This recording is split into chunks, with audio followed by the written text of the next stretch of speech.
Hello friends, welcome once again to my channel English Prose and Verse. Today we are going to discuss first chapter of 10th standard supplementary textbook and name of the chapter is Triumph of Surgery written by James Herriot. First, let us understand something about the writer. James Herriot. ये जो नाम है उनका ये pen name है. Under this pen name he has written the lessons and books, but his original name is James Alfred Witt. आपको पता होगा कि बहुत से जो राइटर होते हैं वो किसी दूसरे पेन नेम से लिखते हैं या दूसरे नाम से वो वर्ल्ड में जाने जाते हैं, उसको पेन नेम कहा जाता है.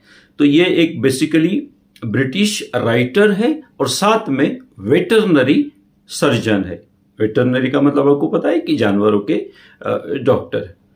तो बहुत बार किसी भी लेसन को डिस्कस करने से पहले हम लोग ज़्यादातर राइटर के बारे में थोड़ा सा बताते हैं. तो ये किस लिए ज़रूरी हो जाता है? देखिए, सबसे पहले तो जब भी आपको उस लेसन के ऊपर कोई लॉन्ग आंसर आता है तो you have to mention the name of the poet और name of the writer. It is very important. और अगर कहीं एक हाथ उसके ऊपर पैसेज आ जाता है तो बहुत बार पूछा जाता है कि who is the writer of this passage, who is the narrator, यानी कि हु इज द पोएट. ये क्वेश्चन आता है और इसको इट कैरीज हाफ मार्क्स. तो इसलिए आप हर लेसन का पोएट, ऑथर, राइटर, इसके बारे में आपको थोड़ा सा जानना भी बहुत ज़रूरी होता है, उसको याद रखना भी ज़रूरी होता है. And if you mention the name of the writer or a poet in your answer, then you can score more 1 mark. And साथ में ये भी वैल्यूएटर को एक मैसेज जाता है कि you have studied this particular lesson in detail. एक बहुत अच्छा मैसेज जाता है. तो always try to mention the name of the writer in the long answer. If it is a short answer, no problem with that. ठीक है. तो यहाँ पे अभी अपन टाइटल की बात करते हैं. तो टाइटल क्या है? Triumph of surgery. यहाँ पे 2 वर्ड है जो कि थोड़े से अलग है. अब ट्रायम्फ का मतलब होता है विक्ट्री या जीत हुई है. अब किसकी जीत हुई है? सर्जरी की. आपको पता है सर्जन जो होता है वो सर्जरी करता है, मतलब एक तरह से ऑपरेशन करता है. अब यहाँ पे वेटरनरी डॉक्टर की बात हो रही है तो नेचुरली एनिमल की बात होगी. लेकिन मैं आपको मजे की बात बताऊं कि इस लेसन में कोई भी सर्जरी है ही नहीं. मतलब टाइटल थोड़ा सा ट्रिकी टाइटल है, लेकिन टाइटल ऐसा होना चाहिए कि ट्रायम्फ ऑफ मेडिसिनल बेसिक्स, क्योंकि वो जो डॉक्टर है. अच्छा, यहाँ पे जो राइटर है जेम्स हेरियट, बार बार उनका मिस्टर हेरियट करके जिक्र किया है कि वही राइटर भी है, वही नरेटर भी है और वही सर्जन भी है. तो यहाँ पे उन्होंने कोई पर्टिकुलर सर्जरी नहीं की, लेकिन अपना जो बेसिक्स ऑफ मेडिकल साइंस होते हैं इसका उन्होंने बहुत ही सही इस्तेमाल किया और ठीक किया. अब किसको ठीक किया है? अब यहाँ पे पहले आपको कैरेक्टर बता दो. या तो यहाँ पे मिस्टर हेरियट जो कि डॉक्टर है, ये खुद एक कैरेक्टर है. सेकंड कैरेक्टर है मिसेस पम्फ्री जो कि डॉग की ओनर है. और तीसरा जो मेन कैरेक्टर है वो है डॉगी या डॉग, जिसका नाम है Tricki. There are 3 characters in the lesson. Mr Herriot who is a surgeon, Mrs Pumphrey who is the owner of dog Tricki, and Tricki is a dog. तो lesson की शुरुआत ऐसे होती है कि जब पहली बार ये जो मिस्टर हेरियट है वो ट्रिकी को देखते हैं तो उनको थोड़ा सा शॉक लगता है कि how tricky became. He was looking like, मतलब वो कार से जा रहे हैं और अचानक उनकी नजर पड़ती है तो वो देखते हैं कि tricky became like a bloated sausage, यानी कि बहुत ही मोटा और एकदम से फैटी हो गया है. उसके से बड़े बड़े चेहरा हो गया पूरा एकदम. जब कोई व्यक्ति थोड़ा सा ज़्यादा खा लेता है तो कैसा उसका थोड़ा सा शरीर हो जाता है, उसको ब्लोटेड सॉसेज कहा गया है. और सडनली उनके अंदर का जो सर्जन है वो बिल्कुल थोड़ा सा शॉक हो जाता है और साथ में वरीड भी हो जाता है कि इसका मतलब उसको प्रॉपर ट्रीटमेंट देना पड़ेगा. फिर मिसेस पंपरी से उनकी बातचीत होती है तो वो पूछते हैं कि आप क्या मतलब कैसे डाइट दे रही हो, क्या कर रही मतलब? नहीं, बोले वो मुझे ऐसा लगा कि वो थोड़ा सा उसको प्रॉपर न्यूट्रिशन नहीं मिल रहा है, तो मैं 2 मील्स के बीच में, खाने के बीच में भी मुझे कुछ एक्स्ट्रा मैं देती हूँ। फिर वो पूछते हैं कि आपको मैंने पिछली बार बताया था कि कुछ स्वीट्स आपको कट डाउन करने का मैंने आपको बताया था। नहीं, बोले कभी कभी मैं चॉकलेट्स खिला देती हूँ, कभी कभी क्रीम केक्स खिला देती हूँ। अच्छा, बोले ठीक है, एक्सरसाइज करने की क्या पोजीशन है? नहीं, बोले मेरा जो गार्डनर है, जो माली है, वो थोड़ी सी उसकी तबीयत खराब है, तो वो वहाँ पे है ना, डॉगी जो पेट होते हैं उनके साथ में रिंग थ्रोइंग गेम होता है। आपको पता होगा कि अपन ऐसे रिंग फेंकते हैं, डॉग कैच करता है, फिर मतलब it's a kind of exercise. तो बोले क्या आप उसको एक्सरसाइज करवा रहे हैं? नहीं, बोले gardener is not feeling well. मतलब उन्होंने जो जो भी डायरेक्शंस दी रहती है, जो जो भी इंस्ट्रक्शन दी रहती है, वो मिसेस पम्फेरी जो डॉग ओनर है, मिस्ट्रेस है, वो किसी का भी पालन नहीं कर रही। तो उनको ये बिल्कुल 100% श्योर हो जाता था कि इसको मुझे देखना पड़ेगा। फिर वो जाते समय उनको बोलते हैं कि आपको थोड़ा सा अपने मन को स्ट्रॉन्ग करना पड़ेगा। You have to harden your heart and you have to keep a Tricki on a very strict diet. लेकिन साथ में वो ये भी जानते हैं कि वो ऐसा करेगी नहीं।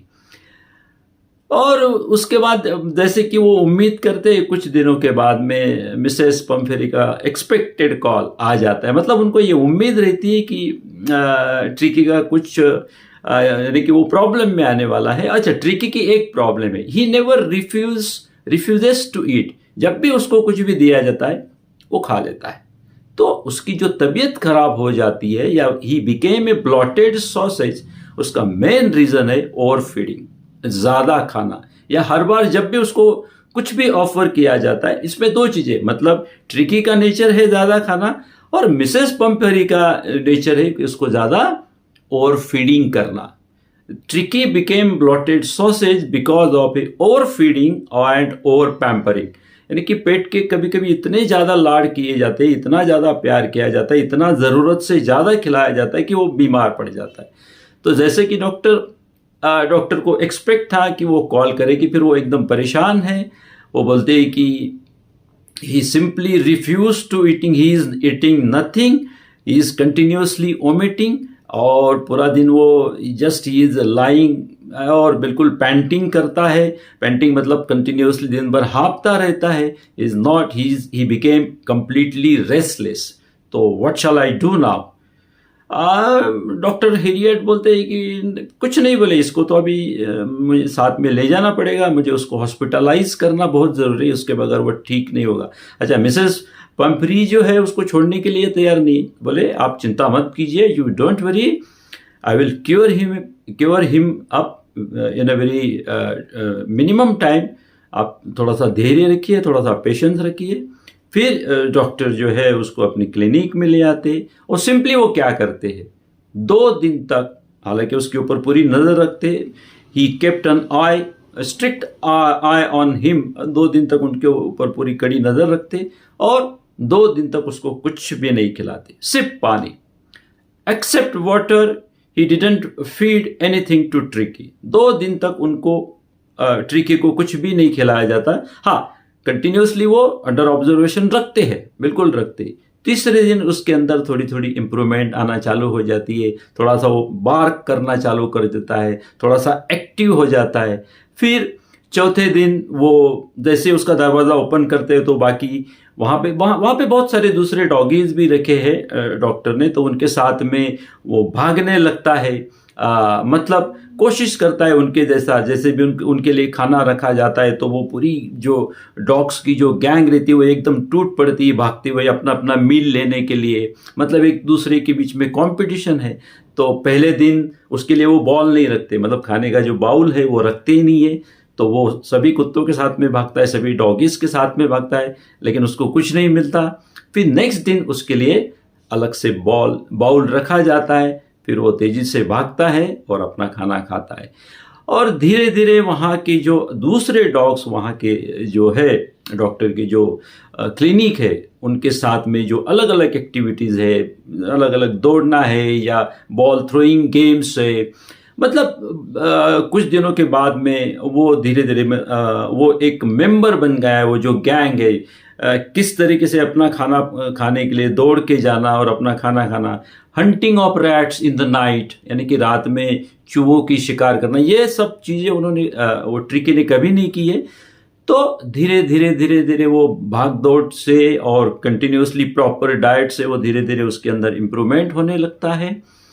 और फिर बीच में बार बार मिसेस पंपेरी के फ़ोन आते हैं कि how is tricky now, how he is feeling now. अब फिर वो मिसेस पंपेरी क्या करती है, उसके खाने के लिए अलग अलग चीज़ें भेजना चालू करती है, एग्स भेज रही है, फिर वाइन भेज रही है, फिर लास्ट में तो वो ब्रांडी भेजने लगी है।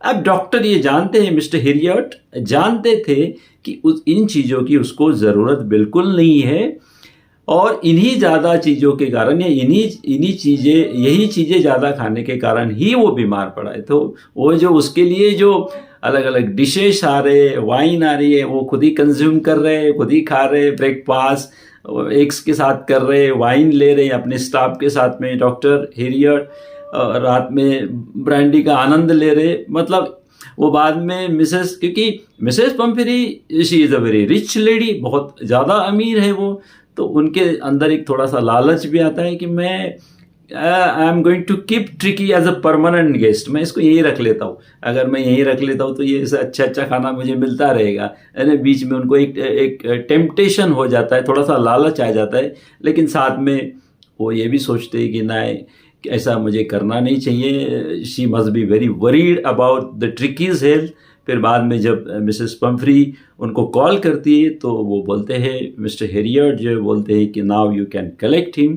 फिर वो शोपर ड्रिवन, यानी कि रिच लेडी है, शोपर ड्रिवन कार में आती है और वो ट्रिकी को लेने जाते हैं। और जैसे ही वो अपनी मिस्ट्रेस को देखता है, अपनी मालकिन को देखता है, तो बिल्कुल उनसे वो एकदम ये हो जाता है, उनकी लैप में चला जाता है, उनकी गोद में चला जाता है।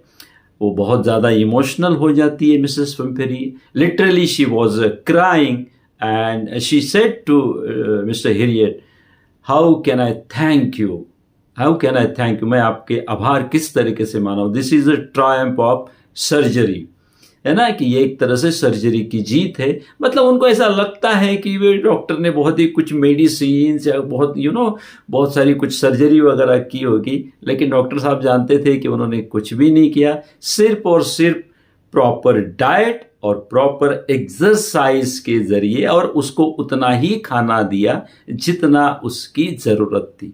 इस तरीके से उन्होंने उसको ठीक किया, इसलिए जो टाइटल है वो है ट्रायम्फ ऑफ सर्जरी। तो यहाँ पे अपन मॉरल क्या निकाल सकते हैं? मॉरल ये निकलता है कि पेट्स के साथ में बहुत ज़्यादा ओवर फीडिंग या ओवर पैम्परिंग हो जाती है। मतलब the pet owner should know और must know how to tackle their pets, यानी कि पेट्स को किस तरीके से, क्योंकि सिर्फ खाना खिलाना ही और ज़रूरत से ज़्यादा खिलाना तो बहुत ही डेंजरस है, कि ज़रूरत से ज़्यादा खाना नहीं खिलाना चाहिए, समय समय पे खिलाना चाहिए, और जितनी आवश्यकता है उतनी ही खिलाना चाहिए। और सबसे इम्पॉर्टेंट है, उनकी एक्सरसाइज भी बहुत ज़्यादा ज़रूरी है, क्योंकि इनको आपको बिल्कुल वॉक पे ले जाना है, उनकी एक्सरसाइज करानी है, तो ही वो जो पेट है, whether it is a doggy और ए कैट, जो भी पेट आपके पास है, भाई यूरोपियन कल्चर में पेट बहुत ज़्यादा देखे जाते हैं, तो उनको उनको प्रॉपर शेड्यूल तरीके से उनको देखभाल की जाती है, उनको रेयरिंग की जाती है। तो यहाँ पे पहला मैसेज है कि how to rear the pets in a proper manner, and if you over feed और over pamper your pet, then definitely he will go ill. This is the message. And सबसे इम्पॉर्टेंट है कि doctor Harriet की जो basics of medicine का उन्होंने इस्तेमाल किया, without any surgery, without any medication, only with the help of strict diet, proper diet and exercise, he successfully cured Tricky. So this is the summary of this lesson. I hope you understood. You know that I am a blogger too, so I will put a written exercise question answer link into my description box and in the comment box also, as I do in every video. So thank you very much for watching this video. And lastly, I will make a one request that plant more and more trees.